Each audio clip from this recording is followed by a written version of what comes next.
Good evening, everyone. I'm Tanvi Jain, Program Manager of Thought Leaders of India. I welcome you all to yet another Learning Impact initiative by Thought Leaders of India. Over the past year, we've heard from various stalwarts and we've commenced the year 2022 with a global expert, Dr. Richer, who interacted with our leaders and shared his view through a virtual session on unlocking India's business potential on the world map. We recently hosted a productive leadership series event by Mr. C.P. Gurnani, Mr. Montek Singh Ahluwalia, and Mr. Sanjeev Krishan, where members learned how technological leadership can aid in the accelerating world and got to know about the geopolitical and economic crisis. TLOI is growing, and as we thrive, we've planned various initiatives and engagements for our leaders. Today, we gather here to be inspired by our chief guest, Mr. Mark Vernooij, who will be sharing his views on competing in the global economy. Dear members, this session is recorded and thus would request each one of you to put on your camera and stay on mute mode. To welcome our chief guest and our members, I would like to invite Ms. Ritu Shetty from Sapphire Connect to do the welcome address. Over to you, Ritu.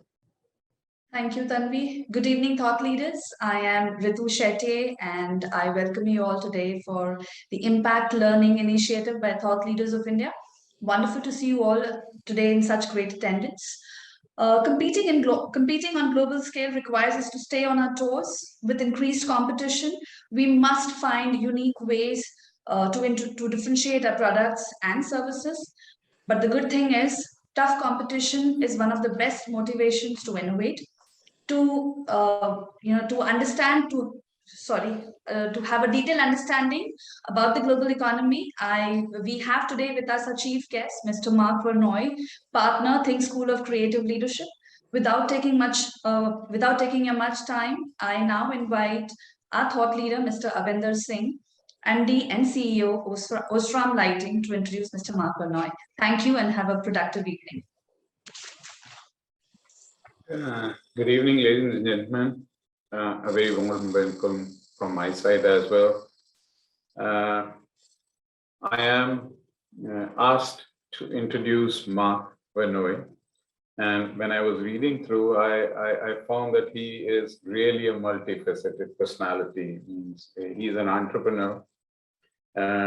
He's a mentor. He mentors the startup initiatives, and he's a consultant. He gives his consultancies in innovative and strategy, and he has worked with the likes of Accenture and McKinsey. He's a faculty member, and I think most of the top universities he has been associated with in the past, be it the Berkeleys or Columbia or Stanford or Wharton. And he's an advisor, so he's also on a board where he advises one of the companies called Active Capital, which is a Dutch private equity fund company, and then he's a partner. He's a senior partner with the THNK School of Creation. It's a top C school in Europe, which talks about the innovative leadership.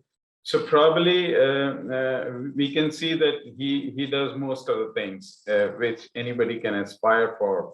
He basically focuses on innovation and leadership programs for individuals as well as for the organizations. And he's also associated with the World Economic Forum, where he is on expert on innovation. Academically, he has done his master's degree from Delft University of Technology, and he holds an MBA from European Institute of Business Administration, which commonly we call at INSEAD. So I think he is the right person to talk about global economy. He's the right person to tell how to compete or how to deal business in such a scenario. So over to you, Mark. All yours. The stage is yours. Thank you so much for this wonderful introduction, and thank you all for joining today. It's wonderful to see many of you, and wonderful to be here. While I was thinking just yet, I was in the car driving here about this notion of competition and competing in the global economy. I was actually thinking about the word competition, and then it struck me that most of what we do in business is actually not competing, it's collaborating. We collaborate with our suppliers, with our partners, with our staff, with our mentors. There's very few people in the economy that we actually compete with. Even most of the companies that we might call competitors, often we even collaborate with.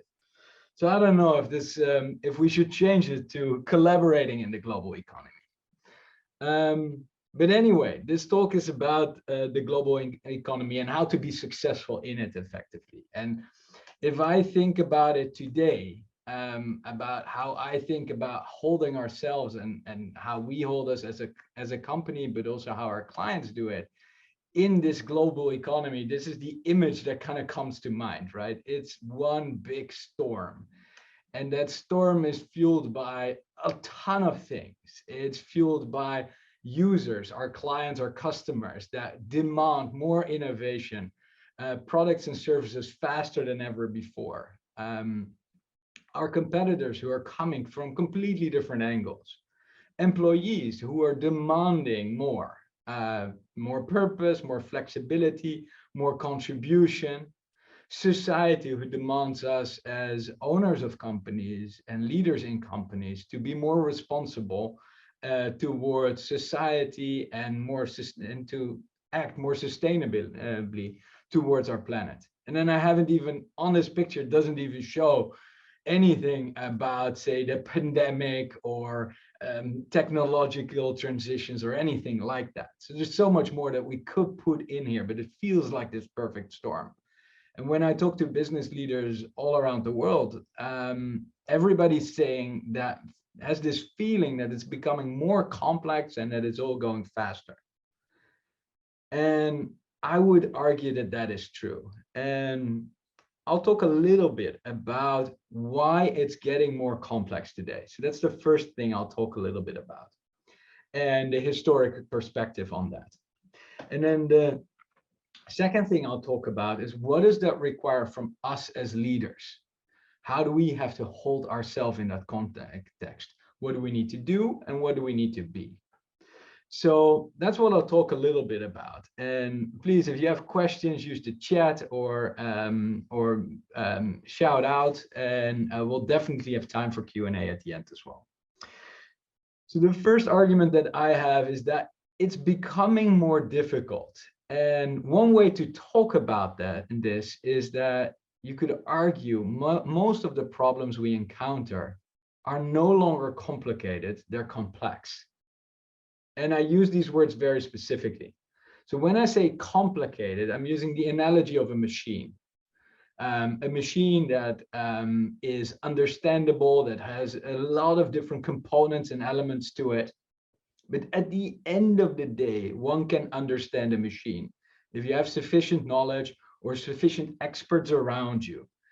It's relatively easy to understand a machine. While none of us can probably repair our Xerox or copier machine in the office, if we get some experts to us, we'll be able to figure it out. And in a machine, if you push here, it's pretty clear what will happen over there.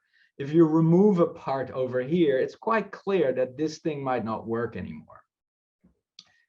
And this is the analogy that historically we've used for our companies, our organizations, ever since the Industrial Revolution.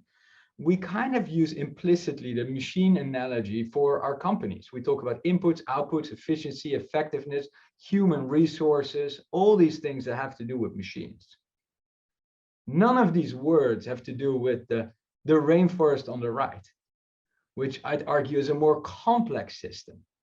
If you remove a flower from the rainforest, there might be a species over there that dies. There's all these weird feedback loops that are hard to understand. Most of the time, you can't quite understand fully what happens here if you change something over here, even if you have a ton of experts with you.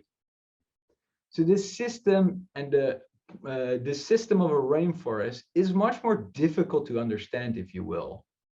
You might be able to understand some stuff that happens in hindsight, like why did a certain song became a global top hit?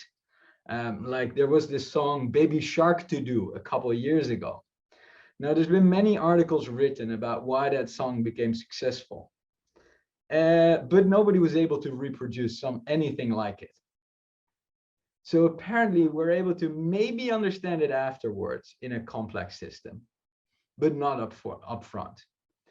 And this lens is going to be critical if we look at organizations. So let us take a bit of a historic perspective. If we look back in history, in my country, in Amsterdam, we had the first stock exchange. I'm from the Netherlands, and the first stock exchange was there for a very simple reason, is people wanted to build bigger boats to venture out further. So they needed more wood and more people to build the boats, i.e. they needed more inputs. And they started measuring and collecting all these inputs and harnessing power and money together to have more inputs. And that was the focus on, where's the wood? How do we put it together? And it took quite some time before people started realizing that this is not as much about inputs as it is about outputs. It took quite some time before we started to have factories and all these things that we nowadays have.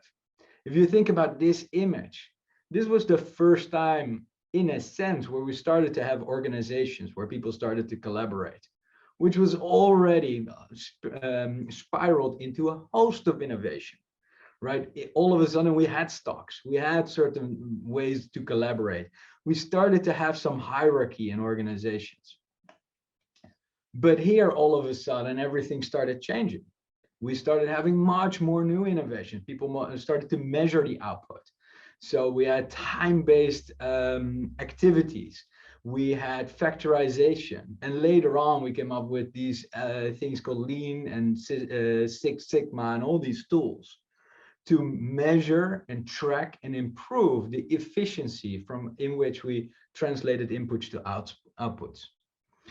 Ford, of course, is almost a signature company that brought this to life, but many more have. And nowadays, this is a standard thing in all of our business schools and all of our companies and organizations. Of late, we've seen, and I'd say of late, when I say in the past 30 years or so, we've seen companies starting to shift much more towards outcomes. It's not about what we put in, it's not about what comes out, but what are the outcomes for our users?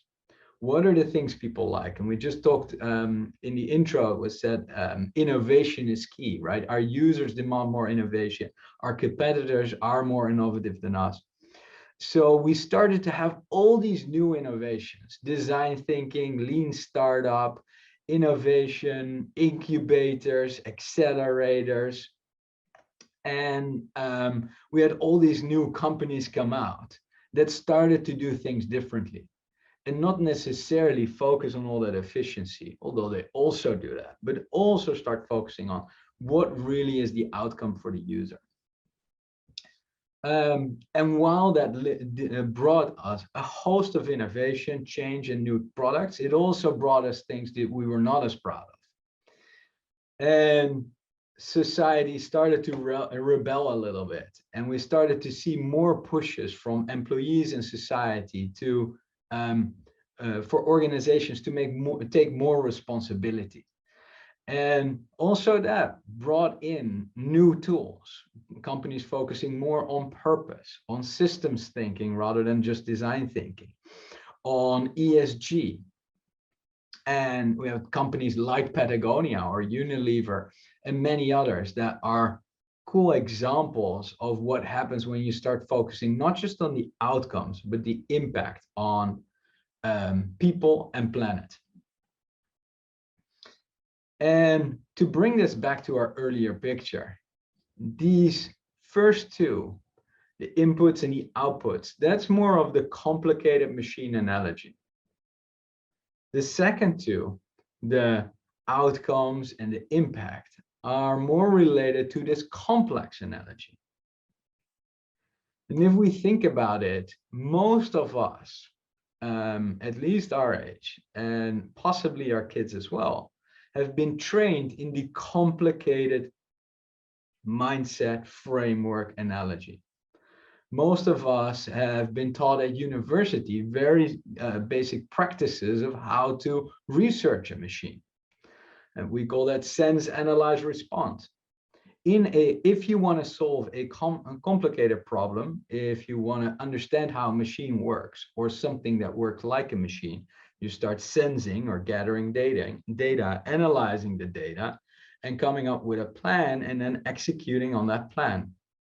Whereas if you believe that you're solving a complex problem, all of a sudden your problem-solving methodology is completely different. You have to start probe, sense, respond. Try something, see what the impact is, and then start adjusting course. A very different mindset, and we see now signs of university students being trained in that, but people our age have not.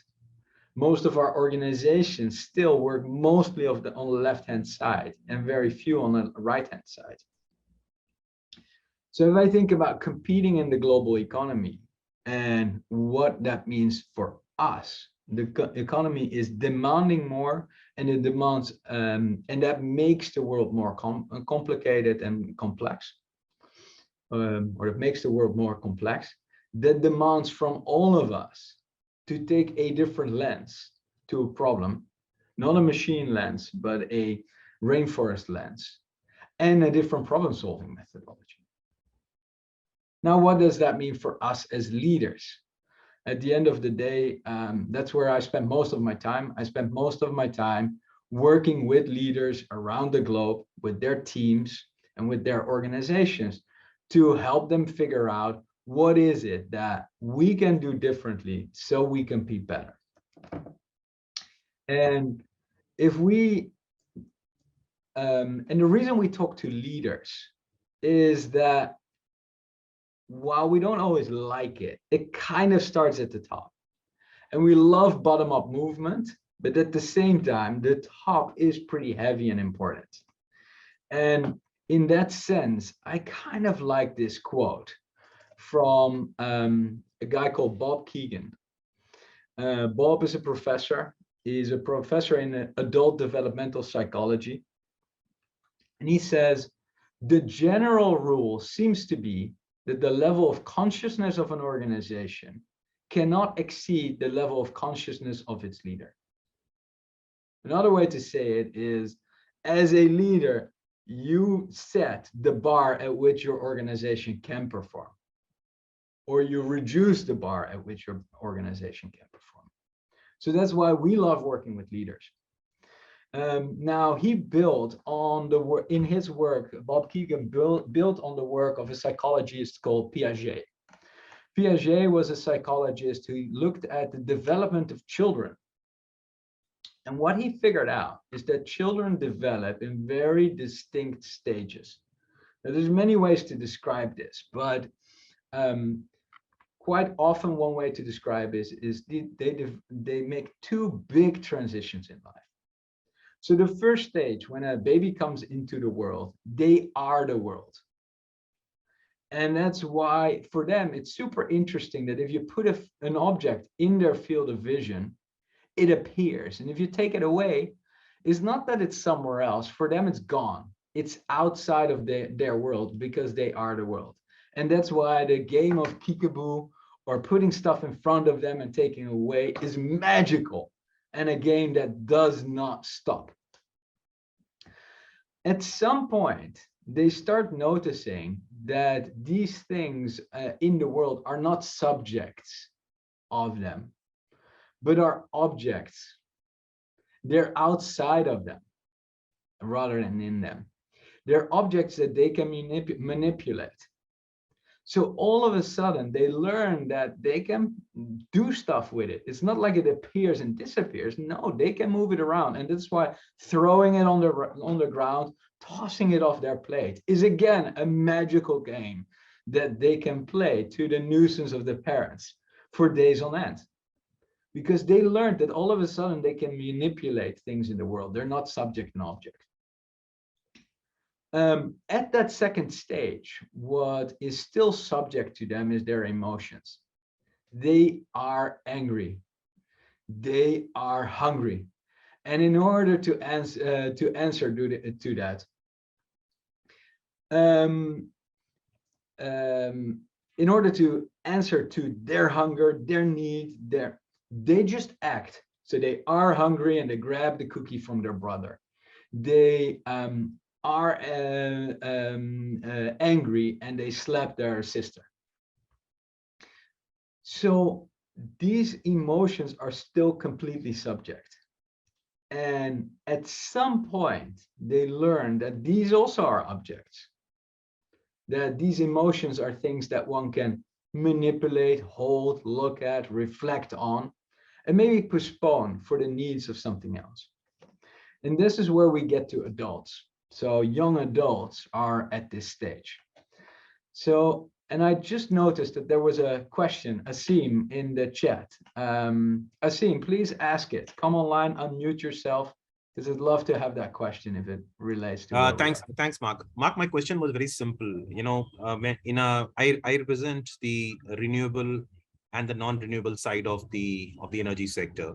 My question was, whenever we do any kind of research with youngsters and a newer set of people who are coming as audiences for us, the Millennium Development Goals, zero carbon, and ESG.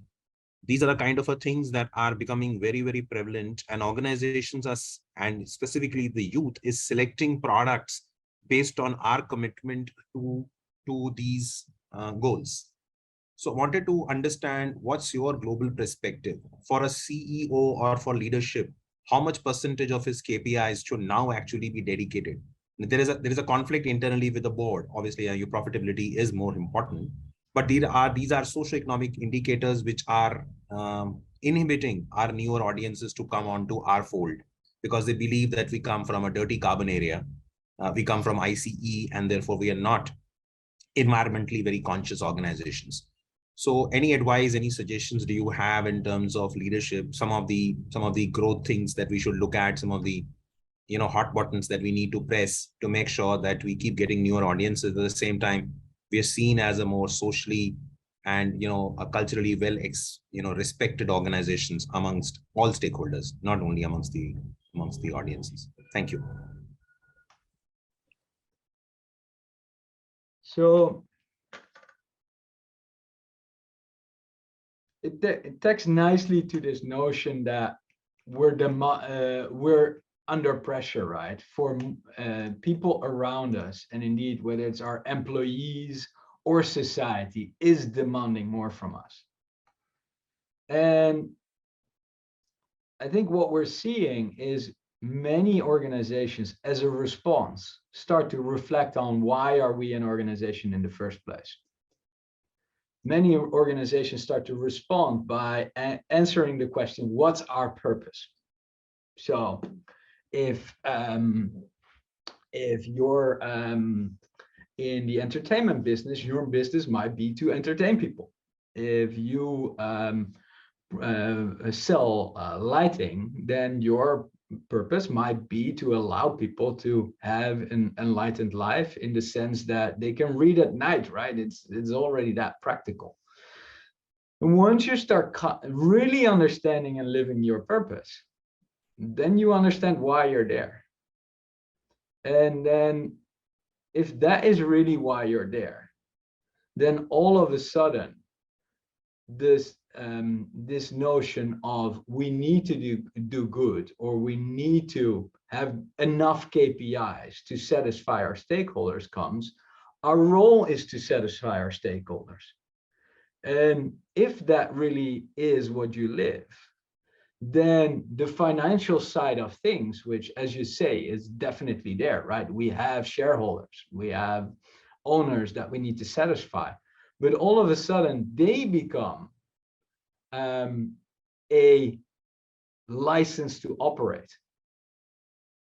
As long as you return enough capital to your shareholders, you're allowed to entertain people. As long as you return enough money to your shareholders, you're allowed and enabled to together bring light to the lives of people. So once you start going down the path of figuring out what your purpose is, the second you take that serious, all of a sudden, the majority of your KPIs is going to go in that way.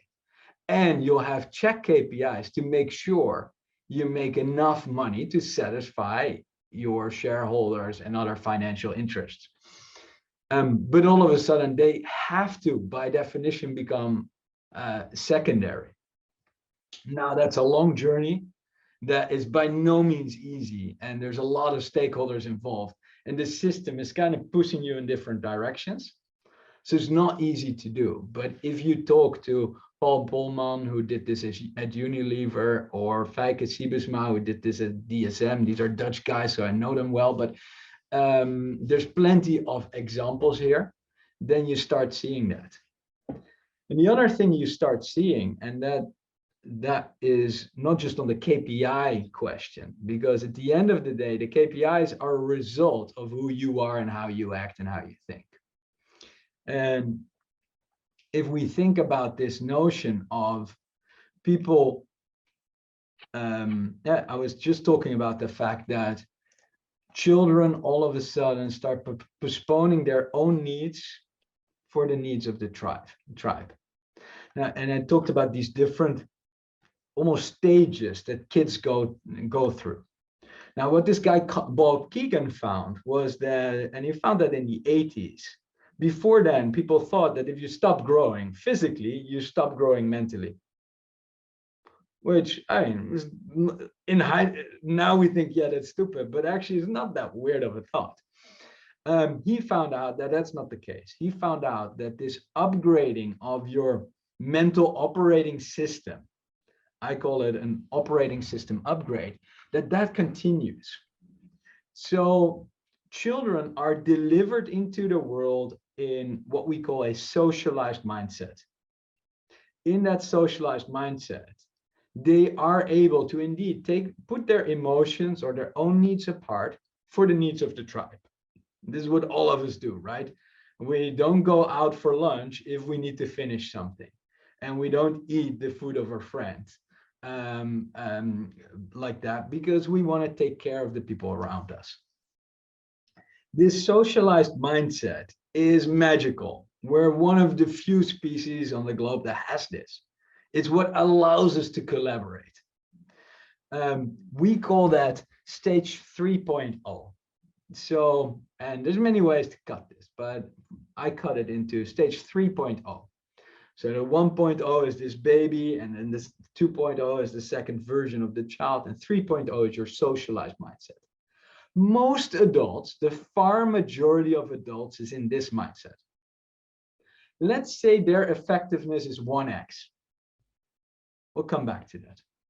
So a good example is your average graduate from university.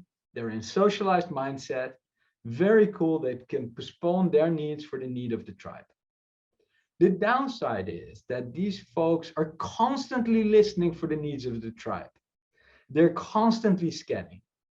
And constantly they're trying to figure out, what do those people want from me? What does my boss want? What does my manager want? What does my family want, or my father or my mother, whoever is in charge? And somebody's on, I've got to reverb somebody unmuted. If you wouldn't mind muting, that would be great. So they're constantly scanning and trying to figure out what others want from them. So as a downside, they're not really charging their own path. And that's where the first upgrade is for people to charge their own path. We call those people self-authored.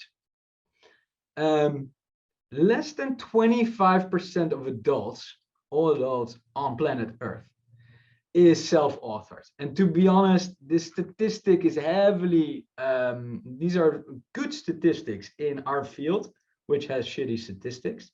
So statistics in leadership and psychology are always bad. But in that context, these are probably the best ones you have. And that also means they're too Western oriented. They're not inclusive of the whole world. But anyway, it's the best we have. If we look at those statistics, less than 25% of the adults is self-authored. These people are twice as effective as rated by the people around them. So if they ask the folks around them, how do you think I lead? And you can measure all that, then the folks around them say, you're twice as effective as those socialized folks. So these are people that charge their own path, that against the odds start fighting and changing things. And Asim, to your question, that's what this requires a little bit, because it requires you to say to your shareholders, sorry, but you're in the second place. I'm trying to bring entertainment to people. I'm trying to bring light to people, and I'm gonna take care of you as well, rather than you're the primary ones. These are people who against the odds start making stuff happen. There's also a little bit of aggression involved there, right? They don't take no for an answer. You see two examples here on this picture, and please don't take them too literally. It's impossible to, from the outside, see who's in which mindset, but these people will probably qualify. Now, you're already anticipating that there might be a next level, because there's still room on this chart. So there is a next level. We call that self-transforming. Unfortunately, less than 5% of adults is in a self-transforming mindset. But they're 9 times more effective than those socialized folks. So all of a sudden, and there's a huge change. These are the people that also make change happen, but do it in a softer, more inclusive way. These are the people that also make change happen, but are a little bit more round in their approach. These might be people like Satya at Microsoft and Jacinda Ardern in New Zealand. And at the same time, the reason I drew these circles as circles that include each other is every one of us, if we're at a higher level, we also include the other levels. And sometimes we're pulled back when we're angry or frustrated or when something happens. Another way to look at this is in the socialized mindset, people say, I'm either in the tribe or I'm not. Things are black or white. In the self-authored mindset, people say, there is black and white, there's in the tribe and not, but there's also you can either be part of the mission, vision, values of the tribe or not. But I'm going to charge a middle course. I'm going to charge a different way. So it's not black or white. It's actually, there is gray in between. And then those self-transforming people truly understand that black only exists because white exists and the other way around, which also means they can understand that other people have another role to play in the system, or that other people are not there yet, or that other people have a different perspective, which might also make sense. Now, plot these things on the discussion we had before. If you're in the socialized mindset, it's doable to lead in this complicated world. But in a complex world, it's just not enough. One needs to be self-authored or even self-transforming. So if we believe that the world is shifting towards a more complex world, which is what I would argue, and if we believe that that requires a different way of looking, a more complex system, a more of a rainforest analogy, then we as leaders need to adapt. And we need to belong to the 25% or the 5%. And that's a tall order. So if I think about competing in the global economy, there's a lot of people who will tell you about all the trends that are going on. They are 50% of the time wrong. So I don't have a better view on what is going to happen in the global economy. But I do believe that the change toward the right-hand side of this chart is pretty clear. And I do believe that that requires us to step up. And that's a lot of work that we need to do as individuals. So I'll stop it here, and I'd love to hear some questions. Asim, I hope I answered your question a little bit. Yes, Mark, you did. Thank you so much. I just wanted to add one last piece to it. In one of my interactions with Paul Polman in the recent past, he used three magical words to define this journey.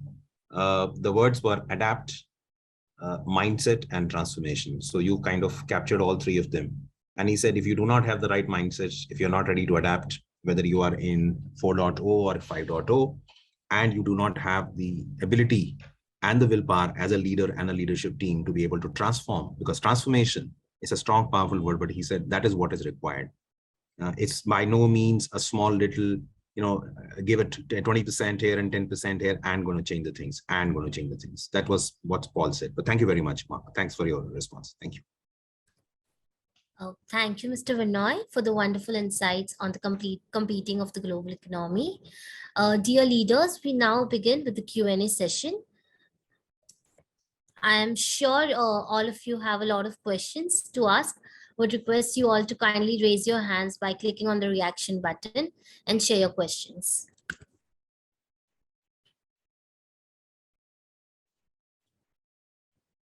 I see a first question in the chat already here, Okay. which is, could you clarify again the difference between socialized, self-authored, and self-transforming?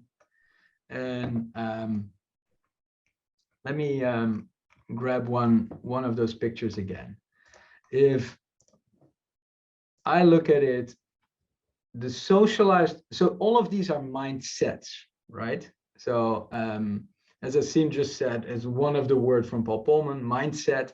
So this is the way you look at the world, the way you interpret the world. That's the lens that we're taking here. So in each of these mindsets, people are taking in the world in a different way. In the socialized mindset, they see the world in black and white. You are part of the tribe or not. You follow or you don't. This is also why if you talk to university students and you tell them that a problem is really difficult and has multiple answers, that doesn't quite compute. It doesn't quite work for them because they think that there is a right and a wrong answer. So in the socialized mindset, you think about right and wrong, being part or not being part. And again, majority of adults. In the self-authored mindset, you see that between right and wrong, there is a third path. It's not just black and white, there's also gray in between. So in your mind, you're able to see that if people tell you two different things, that a third thing might also be true. So that's your lens of looking at the world. Less than 25% of adults, twice as effective. And I showed some examples like Steve Jobs. So people who truly start to make change happen. In a socialized mindset, hard to make change happen, huh? And then self-transforming, those are the people that truly understand that one perspective also has to have a completely opposite perspective. Black needs a white in order to exist. These are people that make change happen in a much more inclusive way because they start understanding much more deeply how interconnected everything is. So I hope that's an answer to the question in the chat. We have the next question with Somajit Ghosh. Yeah, the question is, what do you think mostly pulls us back from moving to 3.0 and 4.0? I think there's two answers here. So the activity of pulling you back, and then what prevents you from growing. So the first, I'll take the second one first, which is what prevents us and what prevents 70 to 75% of adults from growing into next layers. Historically, it's been time. We only became 40 years old, right? But of late, this is because it's just really difficult. It's by no means easy to transcend these layers. And if you think about it, there's three main things that in general, and they're pretty abstract and high level, but I'll give some examples that people need to do in order to grow. This is also what we design into the programs we do for executives. Heat experiences, elevated sense making, and contrasting perspectives. So heat experiences, those moments in time where you're really challenged. Those can be professional, a new job, a new role, a new task, or a new challenge in your work. They can also be in private life.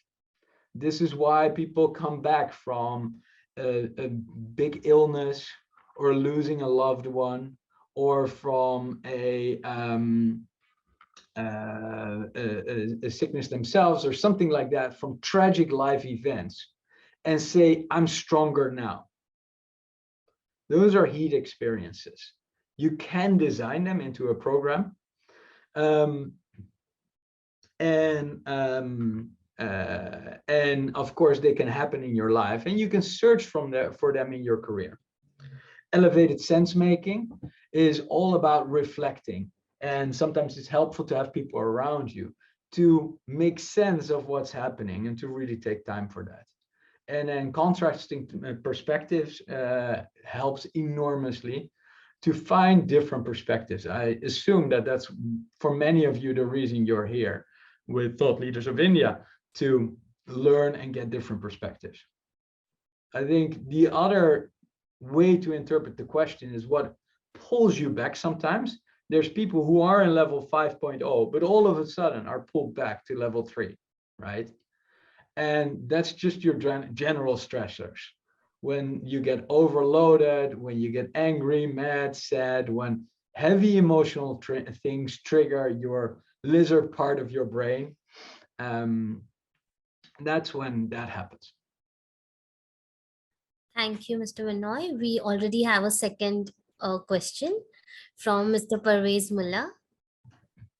Yeah, the question is, hi Mark, 50 years ago, can we assume it was a complicated world and not complex? So the 4.0 and 5.0 didn't exist then, or were they underutilized? Have those adults evolved with the world changing? So, obviously this is just a model. So hopefully it's slightly more true than untrue. But it's never encapsulated the whole world, right? I think in reality, the world was also complex back then, but with a complicated lens, you could solve a lot of problems and already be ahead by a lot. So just the complicated lens already gave you a lot. It was also less complex than it is today. If we think about how interconnected the world is in terms of technology, in terms of supply chains and all of that, it's just more complex. If we think about technology, technology has this law that's called combinatorial evolution, which states that new technologies always build on multiple old technologies. So for example, if I take my phone, it would have never existed if we hadn't invented the compass, because I wouldn't have GPS without the compass, nor without the atom clock, nor without space travel and without satellites.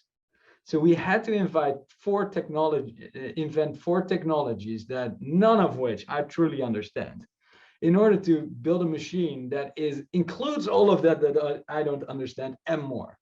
So everything is becoming more complex in a way as well. And there are people that argue that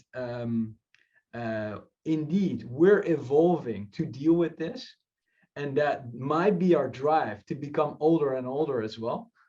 I don't know if I believe that. I think it's a very interesting theory, and it's a good discussion for over drinks. It doesn't have a lot of practical applications, I suppose. Do we have any further questions? So otherwise, I have a question. Who recognizes this? So I've talked about the world becoming a little bit more complex and about that requiring more from us. Do people recognize this? Or is there anybody who says, I think that's utter nonsense. And I'd love to hear that as well. Who recognizes this? Yeah. Oh, Song, can you tell a little bit about that? How do you recognize that? So, Mark, I was actually kind of just reflecting on some, very interesting thoughts, thesis, and one other thing which I think perhaps I'm just reflecting on some of the experiences that the reaction time, right, in terms of so a lot of this is how we react to situations, how people is forced upon all of us to be sharper, split seconds, just talking of technology. I think the fact that everything is so much more interconnected, so much more if you get an email, there is almost a implicit expectation that you will reply to it in 5 minutes of getting it, or you've got to reacting, connecting with people on multiple electronic mechanisms. So ability to kind of see through what is black, what is white, what is gray. To the point, I think, which Parvez asked, have things become more complex. I think that complexity, I'm just trying to understand, how does one deal with it? Or it's just being cognizant. And if you're just cognizant of it, does that allow you to perhaps, create model structures that you try to stay more, I mean, not trying to say that, how many of us are in, and have we even reached 4 or 5, but let's say even if you do manage to reach 4 or 4.5 or 5, how do you manage to stay there more often in light of all these complexities? And clearly that's right, I think, because there's just so many opposing views which are coming to you at, from all over the world. Yeah, I love what you're saying. It reminds me of we were at a retreat at McKinsey back in the days when the BlackBerry had just come out. We had invited the CEO of BlackBerry to talk about the company and how it's going and all of that. And one partner stood up and said, "Sir, you gave us this device, but now I have hundreds of emails to check every day. And how are you going to solve that for me?" And the CEO said, "You remember me of my 2 neighbors. One of my neighbors has the biggest wine collection in my country. And it's really frustrating because every day he has to drink them all. And my other neighbor has the biggest video collection of the country. And every day he's sitting there watching them all, and he can't stop." So there's a little bit about, I mean, what you're saying, right? How do you shut up and how shut off, and how do you select? And I think to me it was really interesting. It was just 2 years ago that one of my clients said, he was a CEO of a big company, and said, looking back, every day I made dozens of decisions, all big decisions for big money. But looking back, maybe 3 or 4 a year really counted, and the rest was just irrelevant. Could have made the call either way. It was more important that I decided fast than that I decided right. 3 or 4 calls really mattered. So I thought that was also kind of relaxing to think about that. I mean, as long as I respond, just make a call, it doesn't matter. Most of the time, left or right, it's both the same. Thank you. Thank you, Mr. Shukla. Any further questions?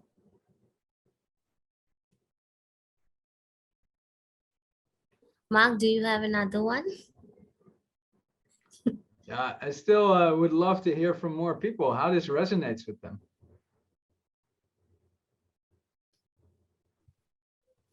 Amida, I see you smiling there. What were you thinking? I was just thinking what another question that you would have, that because I loved the session that was going on, and I would love to listen to more, insights about how people think differently. So, as you said, it's all about mindset. So that's what I'm looking for here. Mark, here's not a question, but a comment. Means normally these two terms, complicated and complex, are used interchangeably in the business until you saw, or what we saw on the screen when you showed about a jungle and a machine. Probably it makes you think hard that what is complicated and what is complex. So complex is really the right word, but that's something when you really want to explain things the way you explain. Otherwise, people using complicated is also for the same stuff, you know. So this is more on the intellectual side, that you differentiate between a complicated and a complex problem. But usually in business, something which is not easy, something which you cannot be, is not binary, is either complex or complicated, you know. So it's not a question, it's more of a comment that good you clarified that. Probably people would be more aware than when to use what. Yeah, and I think it's a very good point, right? It's almost academic terms I use, which is really right and very unhelpful. So it doesn't. So what we've done in many organizations is start talking about this in different ways. So is this a machine problem or is this a rainforest problem? And that's for every organization. It's different for how you talk about this, right? And it's helpful to create your own language. But I think for most people, to before they start solving a problem, to figure out what kind of problem is this? Because I haven't even talked about simple problems. There's also simple problems that have just best practices, right? If you want to turn on the light, it's a simple problem. There's a switch, you press it. If you need to print something, hit print. So there's a lot of simple problems out there where we have handbooks and guides on how to make a hamburger at McDonald's. There's also problems that are completely chaotic. That was most of COVID in the very early months, but also a volcano eruption, right? When you see a volcano eruption, the only thing you need to do is run. It doesn't quite matter which direction because you don't have time to analyze it anyway. So for most people, and to me, this was a huge insight that there's different kinds of problems that require different approaches. A simple problem requires a best practice. A complex problem requires expertise. A complicated problem requires expertise. A machine problem. A rainforest or complex problem requires you to try something and change it. And then if it's complete chaos, doesn't matter. Just do something and do it very convincingly and evaluate a bit later. So I thought that notion, and to bring that about indeed in your business, to give that language that works in your business, is extremely relevant. True. I think if you bring it to the context of the global economy, probably until we encountered this pandemic called coronavirus, everybody was talking of globalization, right? Nobody had heard a word called deglobalization. And all of a sudden, in just about 18 months, people started looking at supply chains which were more inward looking. Most of the countries thought that let's deglobalize. Let's talk of something like, we in India talk about make in India, right? More of a inward looking kind of a stuff. So probably to me, it looks more complex. Can this work in the longer run? Or it's a short term, because it really shook the whole world. And people all of a sudden, which they were talking for decades, for more than 20 years, they were talking of globalization, and they were all looking towards the East into the China for the supply chains and all that, which was controlling nearly 25 to 30% of the world supply chains. And all of a sudden, everybody, right from US to India to many other countries, have started looking inward. So that's something which I consider to be very complex. We won the global platform, but we have started looking inward, you know. But nonetheless, I think the solution lies somewhere in between. Once we start forgetting this pandemic and the after impacts, maybe things come back to the same thought. Let's see. What are your views, by the way? Will it come back to where we were, or probably people will start looking more inwards now? I think I don't have a view on that.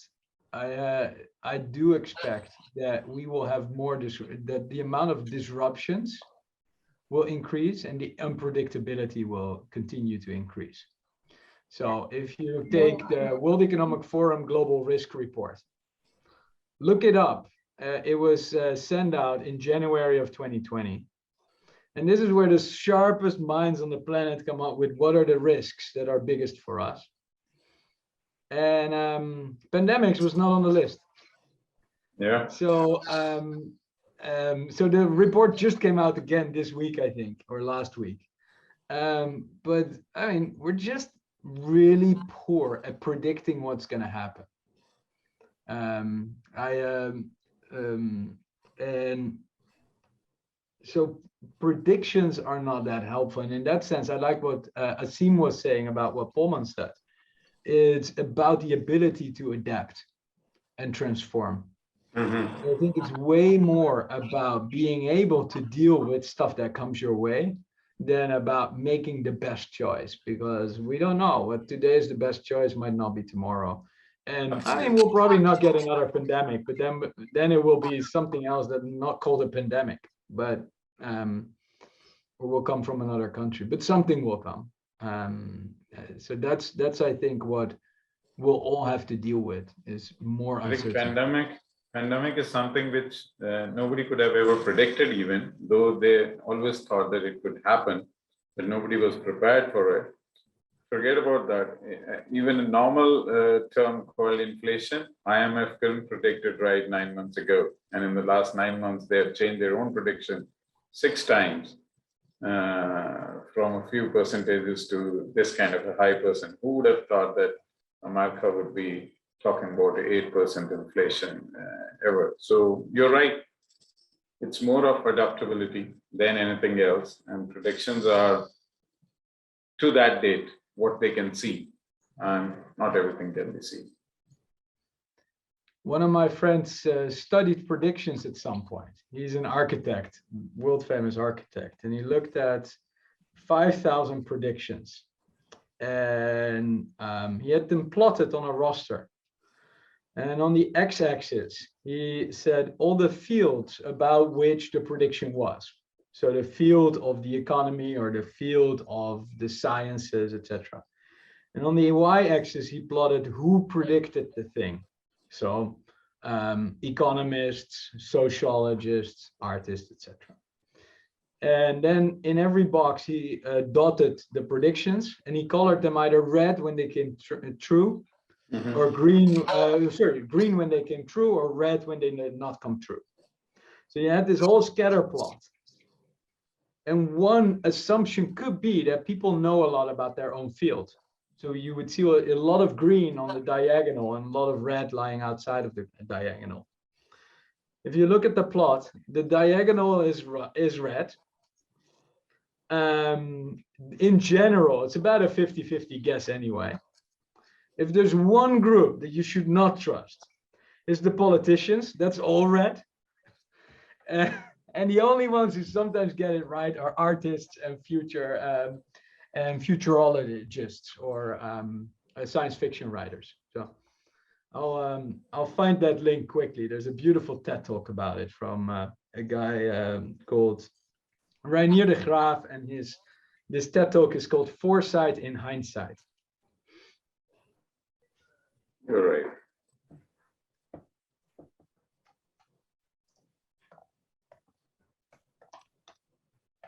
Do we have any further questions?